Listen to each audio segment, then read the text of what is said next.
Good evening all of you. आज हम आपको क्लास 10 की मैथ जो एनसीईआरटी की है का पहला चैप्टर वास्तविक संख्याएं की एक्सरसाइज 1.3 को हम हल करेंगे।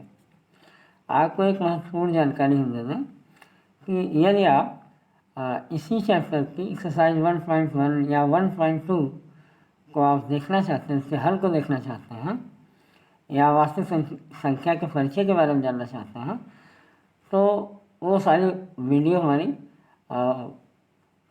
यूट्यूब पर डाली गई है, जिसका हम इसी वीडियो में नीचे डिस्क्रिप्शन बॉक्स में उसकी लिंक हम दे देंगे। अब है एक्सरसाइज 1.3 में पहला क्वेश्चन है, सिद्ध कीजिए कि √5 एक अपरिमेय संख्या है।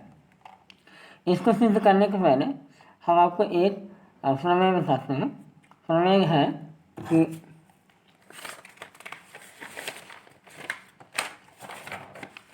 यदि कोई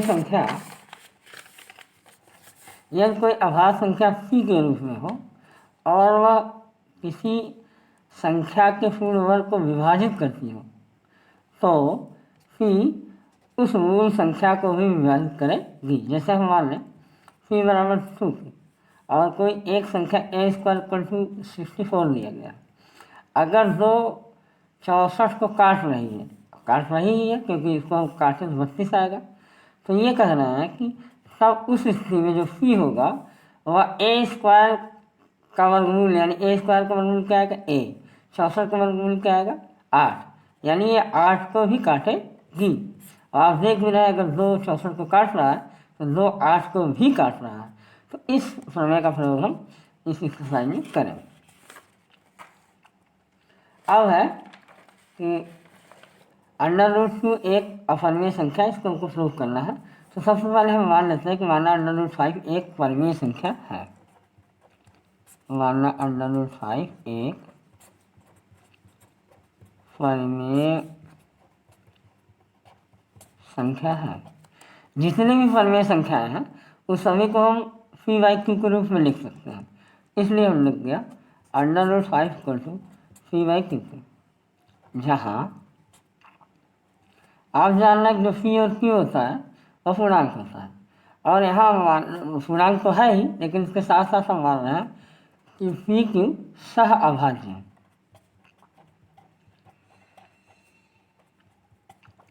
तथा q ≠ 0, यानी q 0 के बराबर नहीं है। अर्थात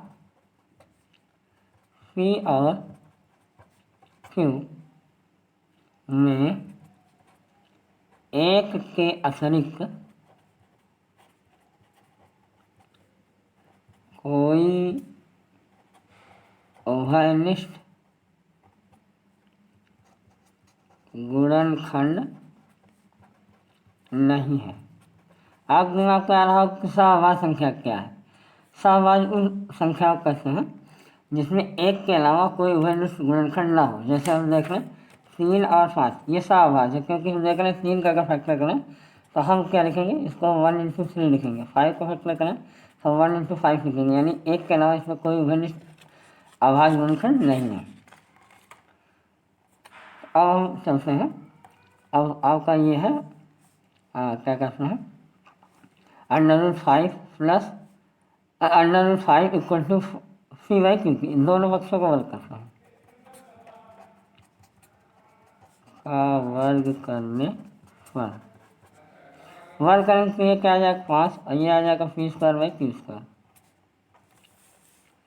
अब इसको अगर हम ट्रांसफर करें तो 5q² आएगा p²। 5q² इसको हम लिख सकते हैं q² p²/5। हम क्या देख रहे हैं, हम इक्वेशन नंबर 1 मान लेना। हम ये देख रहे हैं कि 5 जो है p² को काटता है, यानी 5 p² को विभाजित करता है। अगर वह p² को विभाजित कर रहा है तो इसका मतलब वह p को भी काटेगा। हम लोग द्वारा अर्थात p² 5 से विभाज्य है। प्रमेय 1.3 के अनुसार तब सी भी 5 से विभाज्य होगा। अगर सी 5 से विभाज्य हो तो इसका मतलब 5 जो है सी का एक गुणनखंड होगा। हम मान लेना कि सी इक्वल टू 5 वी के, यानी 5 इसका एक गुणनखंड है, एक दूसरा गुणनखंड वी है, तो हमने सी को मान लिया 5 वी। अब सी इक्वल टू 5 वी समीकरण फर्स्ट में रखने पर हम रखना है इसका मान, सी का मान 5 वी इसमें हम रखना है। सब क्या देखते हैं, ये 5 क्यू स्क्वायर आएगा इक्वल टू 5 वी का होल स्क्वायर आएगा, यानी 5 क्यू स्क्वायर इक्वल टू लिखेंगे 25 वी स्क्वायर के, 25 वी स्क्वायर, यानी अगर इसको उधर ले जाए तो हो जाएगा Q square equal to 5 V square. अब आप देखिए अगर इसको फिर ट्रांसफर करें, यानी हम ये लिख दें Q square by 5 equal to V square के, यानी ये बता रहा है कि 5 क्यू स्क्वायर भी काटता है। अगर 5 क्यू स्क्वायर को काट रहा है तो यानी क्यू को भी काटेगा, ऐसा है। उक्त समीकरण से 5 क्यू स्क्वायर को भी विभाजित करता है, को विभाजित करता है।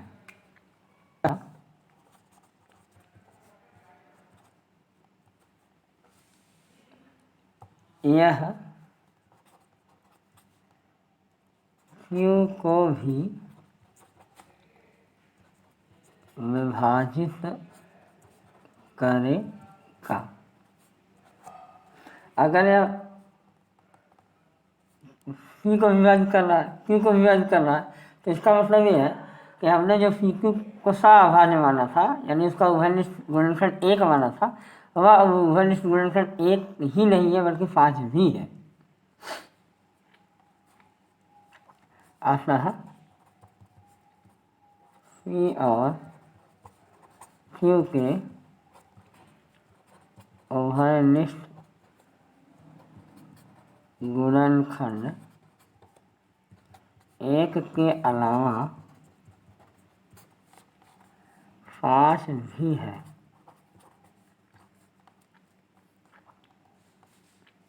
परंतु इससे इस तथ्य का विरोधाभास प्राप्त होता है कि सी और क्यू सह अभाज्य है। यानी हम देख रहे हैं कि ये सहअभाज्य नहीं, परंतु हमारी यह कल्पना कि √5 एक परिमेय संख्या है, गलत है। अतः √5 एक अपरिमेय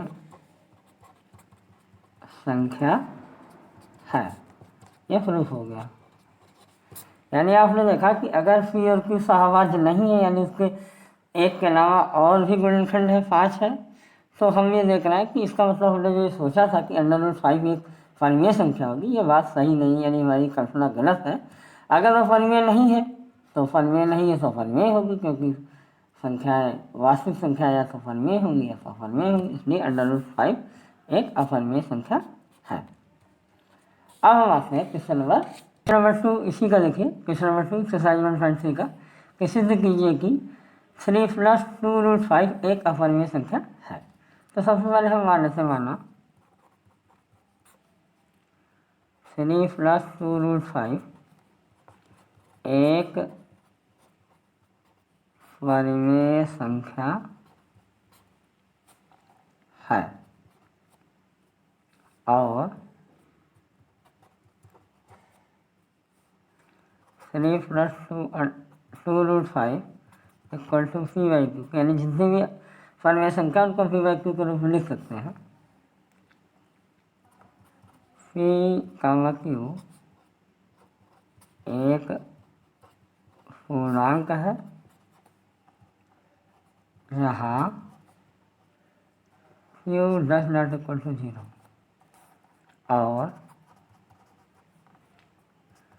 p और q सह अभाज्य है। तो सबसे पहले हम देखते हैं p/q हम ऐसे लिख लेना है, p/q = 3 + 2√5, ऐसा लिख दिया। हम 3 को इधर ले आते हैं और फिर हम 2 को भी ले आते हैं। पहले हम 3 को ले आते हैं, हम देख रहे हैं ट्रांसफर कर रहे हैं, ये पॉजिटिव है 3, इधर आएगा निगेटिव हो जाएगा। p/q -3 = 2√5 को, अब 2 को ट्रांसफर करेंगे, √5 उसका मल्टीप्लाई हुआ है, गुणा हुआ है, इधर आएगा डिवीजन हो जाएगा दोनों पदों में। तो हम लिखेंगे p/2q और -3/2 = √5q। तो अब आप देख रहे हैं कि p/q चूँकि परिमेय संख्या है, और अगर किसी भी परिमेय संख्या में हम 2 का भाग दें तो परिमेय संख्या ही आएगी, यानी ये तो परिमेय संख्या है, निश्चित है।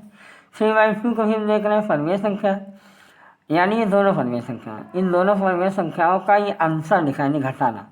तो हम जानते हैं कि दो परिमेय संख्याओं का अंतर यानी घटाना या व्यकलन जिसको कहते हैं, एक परिमेय संख्या ही होता है। यानी हम ये देख रहे हैं कि ये जो आपको दिख रहा है पूरा, ये पूरा एक परिमेय संख्या ही होगा जो कि √5 के बराबर है। इतना बात आपको समझ में आ गया होगा। लिख देना, चूँकि p और q पूर्णांक है इसलिए p/2q -3/2 एक परिमेय संख्या है, अर्थात √5 एक परिमेय संख्या है। अब आप देख रहे हैं ये परिमेय संख्या अगर है, ये बराबर है √5 के, तो इससे यह निष्कर्ष निकल रहा है कि इसका मतलब √5 भी परिमेय संख्या होगा। लेकिन हम जान रहे हैं कि √5 परिमेय संख्या नहीं होती है, परिमेय संख्या होती है। तो अब हम लिख रहे हैं परंतु इससे इस तथ्य का विरोधाभास प्राप्त होता है कि √5 एक अपरिमेय संख्या है। यानी हम जानते हैं कि √5 एक अपरिमेय संख्या, क्योंकि अभी हमने आपको सिद्ध करके दिखाया है। हमें यानी ये विरोधाभास क्यों हुआ, हमें यह विरोधाभास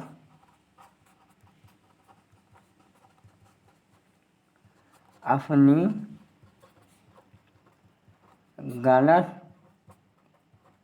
कल्पना के कारण प्राप्त हुआ है कि 3 + 2√5 एक परिमेय संख्या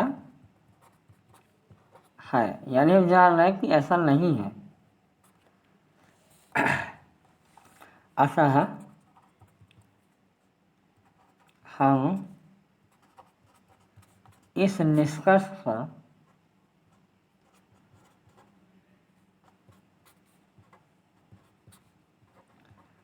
पहुँचते हैं कि 3 + 2√5 एक अपरिमेय संख्या है। ये प्रूफ हो गया आपका। यानी आपने देखा कि √5 चूँकि अपरिमेय संख्या है, अगर ये परिमेय है ही नहीं तो हमने ये दिखाया कि ये संख्या परिमेय है और ये इसके बराबर है, इसलिए √5 भी एक परिमेय संख्या होनी चाहिए।